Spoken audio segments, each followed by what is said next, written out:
Welcome back to our videos, everybody.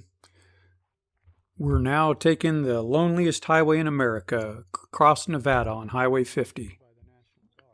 One of our first stops along the way was Fort Churchill. In 1860 was the start of the Pyramid Lake War, from what was known at the time as Williams Station. After the last battle of the Pyramid Lake War, Captain Stewart made a permanent U.S. Army fort next to the Carson River near Williams Station, and the fort was named Fort Churchill for Sylvester Churchill, the Inspector General of the U.S. Army. The construction of the fort began on July 20th, 1860, and the fort was finished in 1861. The fort's primary job was to provide protection for early settlers and the mail route that the Pony Express used. On average, there were approximately 200 soldiers at the fort. Later, it became an important supply depot for the Union Army during the Civil War. The fort was eventually abandoned in 1869 and was sold at auction for $750 as Nevada State declined possession. Though in October 1932, the state of Nevada took control of the 200 acres that included the fort, but 2 years later deeded the property of the fort itself to the Daughters of the American Revolution. The buildings were partially restored to a state of what they call arrested decay, and the Civilian Conservation Corps built the current visitor center. In 1957, the fort was added to the Nevada State Park System, and then in 1961 it was designated as a National Historic Landmark and added to the National Register of Historic Places in 1966. One thing we miss, which is actually just down the road from it, is Buckland Station and Museum. Samuel Buckland had a ranch there in 1859 and ran the ranch the entire time the fort was there. And after the fort closed, he actually used materials from the fort to build the current two-story building that still sits on the site that has been turned into a museum. That museum is only open 10 to 2 on Saturdays and Sundays, which, of course, we were not there on the weekend, so we would have missed it anyway, but we could have seen the building had I known it was there. The fort had really well-marked trails all the way around. I really liked the fact they had signs posted just about everywhere to explain what the buildings were used for, like the old barracks, and they even had some metal framework to show you what the size of the cots would have been. Interestingly, I was in the military myself. I'd been in both the Army and Marine Corps barracks and slept in their cots. These cots were very short, but they were wide. And the idea is that the two soldiers could sleep on the same mattress at the same time, with one of their feet being next to the other head. Don't know how comfortable it would be, but they could fit more people in. And this is the remains of the old oven that had been on site. A lot of the buildings were still intact. We could not find any remnants at all of the stable or the corrals, even though they had been there. It was also interesting when you looked at the buildings how some of the walls were still pretty much complete, and right next to it, the adjoining wall was turning back to the soil, because these are all clay bricks made there on site, so just disintegrating back into the soil. And yet other walls are, I know they did some restoration work, but they were just working at preserving the buildings as they were still standing. Because some buildings you literally could look and the face of the building was still intact, but the side walls were about halfway there and the rear walls completely gone. And all you see is a slightly higher level of soil where the bricks had all decomposed back into the sand and clay that is there. But awful desolate place to have been stationed at. The river wasn't too far away, so they did have access to decent water, but kind of out in the middle of nowhere. And I really like this 3D diorama that was up behind the visitor center that shows you a layout of all of the buildings, including the stables and the corrals there. But interesting visit there at Fort Churchill. We enjoyed this stop, and we enjoyed getting a stamp in our Highway 50 passport. We'll head down the road and find the next attraction to go check out.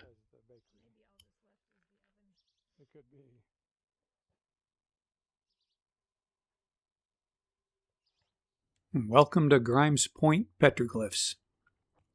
This is just east of Fallon, just off of Highway 50. Go down a short road to a turnaround. Thankfully, there was enough room there to park the RV so we can go out and go for a walk. The area includes about 720 acres of old rock shelters, petroglyphs, and burial sites. And of course, as we were walking around, we got distracted by some jets that were flying in. I'm pretty sure they were F-35s, but I'm not 100% sure. They were a little too far away to make a good, definite identification, but it was still fun to see them come in and do their thing, and it's amazing how loud they were from the distance we were from them. But the Naval Air Station Fallon is right there.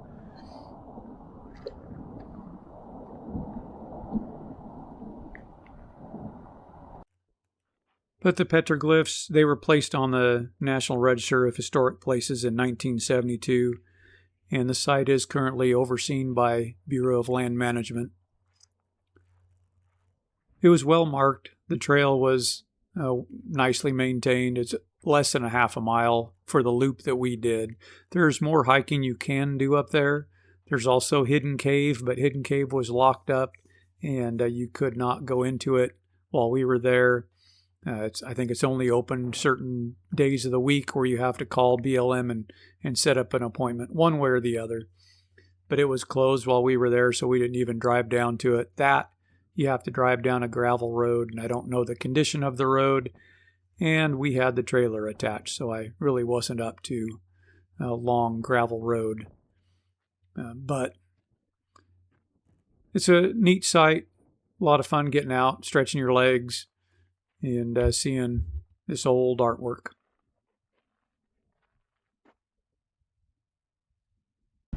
So this is where we were planning on staying for tonight. That is Sand Mountain.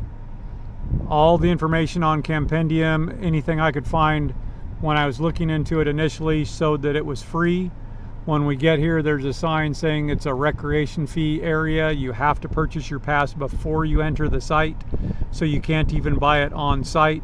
And they only sell a 7-day pass for $40 or an annual pass for even more than that. And we only want to stay one night. I don't understand why they don't have a one-night pass, but we're not going to stay here, so we're not going to camp on the beach today. We're going to continue on. So since we couldn't stay at Sand Mountain, we decided to stay out here off of Highway 722. It's just an open gravel dirt lot off of the side of 722, but it was peaceful. It was nice. And then we continued on to Austin, Nevada. And St. George's Episcopal Church is a church that we've seen multiple times as we've driven through Austin, as we've driven through here multiple times before, just never stopped. And this was something Sonja wanted to stop and see because it's just a cool old church.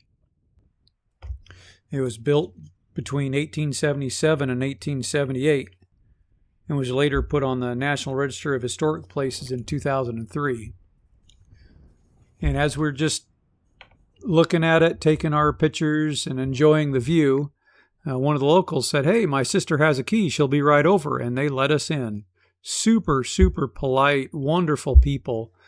And just seeing the interior of the church was just kind of special. It added to the whole thing. And the woodwork, the craftsmanship that went into it, the arches on all of the doors, just a really, really neat place. And the gal that let us in, Carolyn, she grew up here in Austin, and the old pump organ had a neat history to it. The pump for the actual bellows of the organ were behind the organ. I mean, my mom had an old foot pedal style that you'd pump the feet. This one, you had to actually be behind it. She actually let us in behind the organ and let us check that out. That was just really, really neat. We really appreciate it. Really cool building. So we're at Hickison Petroglyph. This was where we were thinking about camping tonight, but we have made up more time than we thought. And with as early as it is in the day, we're not staying here, but they do have a campground. There's no water, there's no electrical, there's no hookups. There, it's all dry camping. They do have a pit toilet. I will say it's a little bit off the road, and the gravel road coming in is kind of rough in places, not through the whole thing, but in places. And we'll go explore the petroglyphs.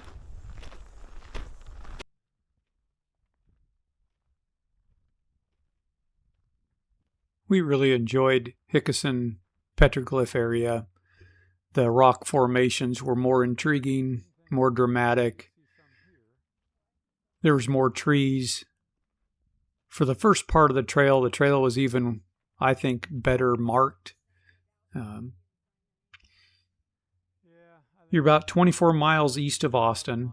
The site sits at about 6,500 foot elevation. And this area, like the Grimes Point, is also managed by Bureau of Land Management. This area was also used by the Pony Express and the Overland Stage. And we saw a couple of sites along the highway. There really wasn't good places to really pull off.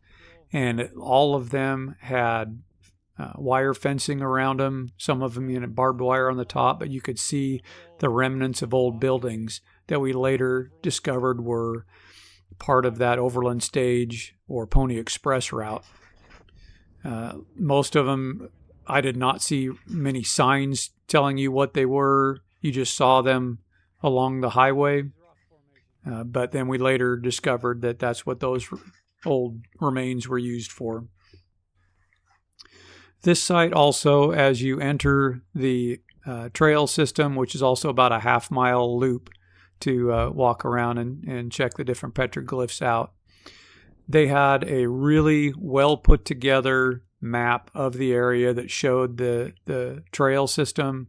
And the trail system also had a lookout you could walk up to that was higher than the rest of the area, the petroglyph area.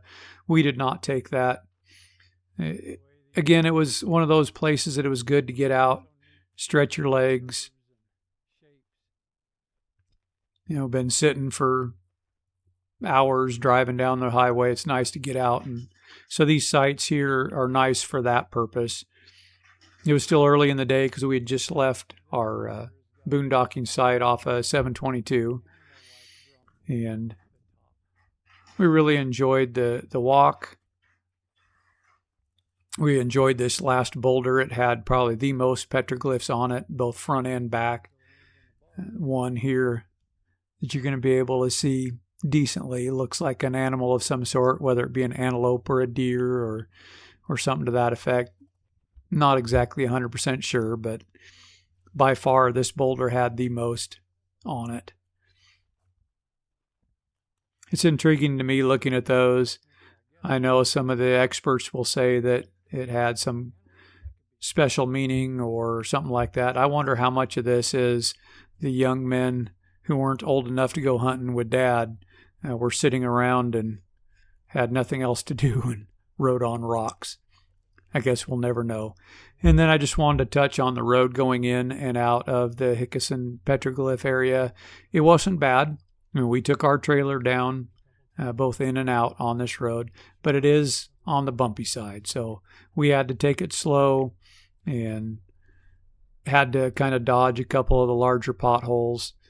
Overall, the road really wasn't that bad. I would take my trailer down it again. Thankfully, we have a small trailer with good ground clearance, so I wasn't worried at all about the condition of the road as far as damaging the trailer. But it's still something, especially if you're driving an RV, that you're going to want to slow down, take it easy on, just so you don't rattle things loose. But we'll get back out here onto Highway 50, and we'll turn east, and we'll see what's next down the road. Hope you're enjoying our journey across the loneliest highway in America. And our next stop took us to Eureka, Nevada. This town was settled in 1864. As a couple of silver prospectors from Austin came up here and found ore containing silver. The museum that we went to here is housed in the Sentinel newspaper building, and this was opened in 1879 and was run by the Sentinel newspaper all the way up till 1960. Most of the equipment you see here in this display is original to the newspaper building. It's amazing the condition most of this equipment is in. It literally looks like if you fired up the electric motor and started those belts, that all this equipment would still be usable and in serviceable condition. We've seen similar pieces of equipment being used when we visited Colonial Williamsburg and some other old historic places we've been to. And it's really amazing to me to see that much quality and quantity of original used equipment from the newspaper still on site. It's almost like when they closed the newspaper in 1960, they just locked the doors. And when they turned it into a museum in 1982, they just opened the doors and let you come in and see the old newspaper building. When we got up to the second floor, there was a lot more history of the town itself, the mining equipment, some of the different materials and ways that they extracted the precious metals out of the ores, to everyday living, old sewing machines, quilts made on those old sewing machines, desks.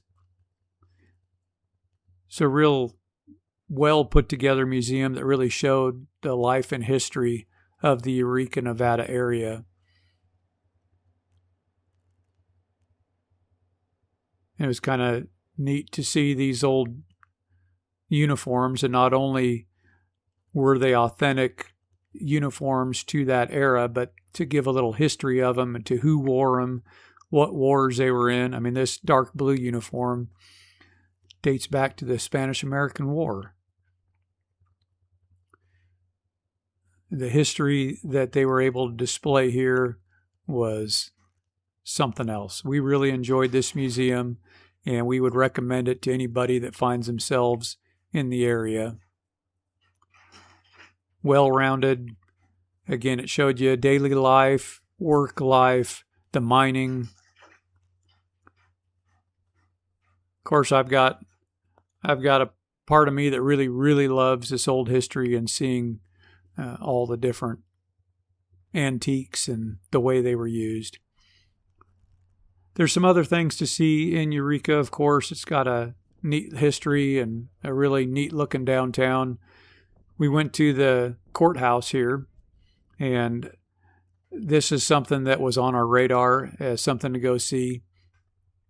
Unfortunately, as just kind of happens when you're on these types of trips, we get inside and we were hoping to go upstairs to the main courtroom, because I guess that is like the pinnacle that they have there. And they were in some legal proceedings, so we weren't allowed to go upstairs and check out the old courtroom itself. But seeing the interior of the building, the old safe, the old stairs. Just a really neat building and so much history. It's amazing when you look at the history of Nevada, all the mining history, just part and parcel to it. And I really like the way they did this. That building front that you saw was an old building that was damaged, but they kept the face of it together and kind of gave you the history of it. That was kind of a neat way of doing it. Instead of just having an empty lot, there's something there to look at. And then after we finished at Eureka, we headed to our campsite for the night, Illapah Reservoir. And I found this one off a Campendium, like I found a lot of them. And this was another one of those free campsites. That's one of the things we really liked on this trip, was staying at as many free or low-cost campsites, just to make the traveling a little bit more bearable on the old pocketbook. And this one, it was really nice. Each site there had a protected picnic bench area. They had a fire pit. There were pit toilets handy. And of course, you had the reservoir. And I didn't even know it till I walked over to the edge here, that there were some campsites down by the water. And I'm thinking, with the direction the wind was blowing, had we gone down to the base of the hill close to the water, we may not have been dealing with as much wind. But that wasn't a guarantee, and I liked the location of our site as well. It was a good campsite. We enjoyed it. I really liked the cost of it. It's quite a well-maintained campsite with these designated camping areas that was free. So we enjoyed that. Let's go check out what Sonja's doing. So for our trip, I brought the sunflower pieces to work on. So I have my pieces that I need to do with the fusible web, and this is the pattern, of course. I am busy trying to get those cut out. So I got my fusible web, and I traced my circles, as you can see here. And then what I'm doing is I am cutting out the center part of the circles, because if you have a bigger piece that you fuse on, over time it tends to get crunchy. Not as bad now with the fusibles as it used to be in the original days, but still, I want to minimize that. And so I still have 1/4 of an inch or so inside that will be fused down, and then the rest of it will just be open, so that will be nice and soft. Also, that gives me extra space that I can cut some of my petal pieces out of. So right now I'm just cutting the centers out, and then I will cut some petal pieces out of those centers. I haven't decided if I'm going to cut inside the petals to make them softer. I probably will. But I have to cut 65 of these and 5 of the others. So I've got my 5 centers already done. So I need to do my 65 petals, which I will do after I do the centers of these. I think I can get 2 out of each of them, but I will count and make sure, and then I will know how many more I have to trace off. I did make a little plastic template because I figured that's a lot faster to be able to set it down and to trace than to have to trace off of my pattern. Getting ready to start work on my sunflower project in our trailer here. But before I did, I wanted to catch up on my embroidery because I can't remember where I left it off. But I did finish my little bee. Got that one all done. And I started this bird, and I've made really good progress on it on our trip because we've had mostly no power, and it's really easy to pull this out and work on it. So that's where I'm at on my embroidery. Okay, so I've got my circle. I counted out my petals. There's supposed to be 13 for each. I did make piles of my other ones to make sure that I had the right amount. I did realize one advantage of having fusible on the interior portion, the inside portion, would have been I could fuse it right there, just the center, and then that would help in placing these. So I'm gonna have to be really careful figuring out where these go, because I need to get these laid out and then move the center, and then I'll have to fuse the petals and hope I haven't moved anything and put the center back. Although I guess if I get a few of them fused, I could put the center on then and fuse just that one little section.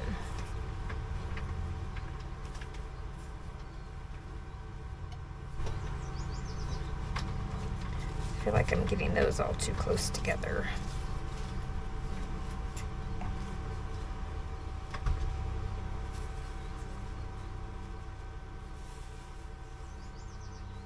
So there's no real guideline except for you have a little kind of notched in area. So this is going to be a matter of lay it out and fiddle with it till I'm happy with it.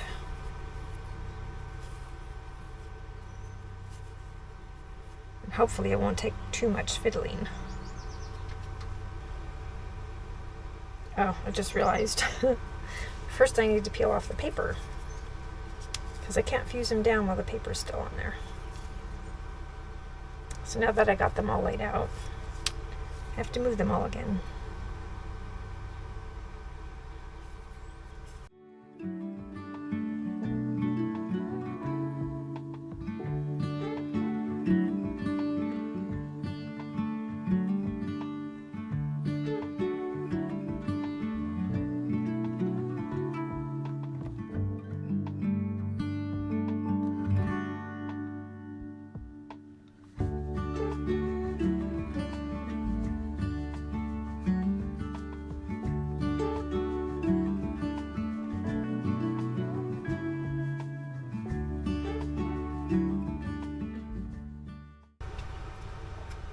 Okay, do these look pretty even to you?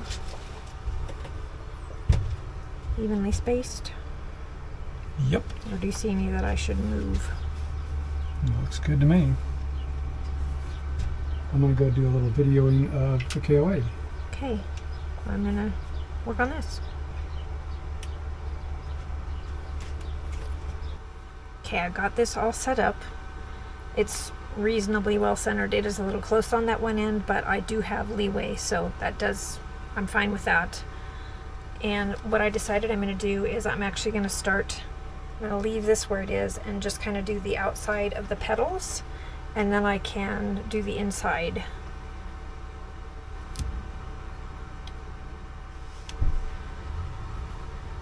And nothing should move.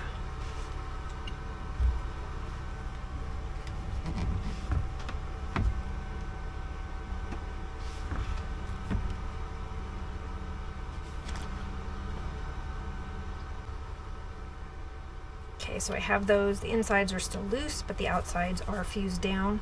So now I can get my paper off the back of my center, and then I can center my center. Make sure I'm happy with that. And then I can be fusing down the inside and the center all at the same time.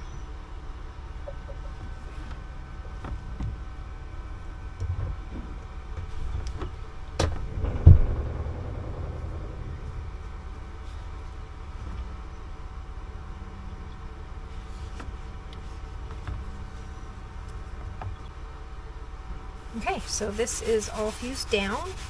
It is all ready to go. My next step will be doing embroidery around all of it.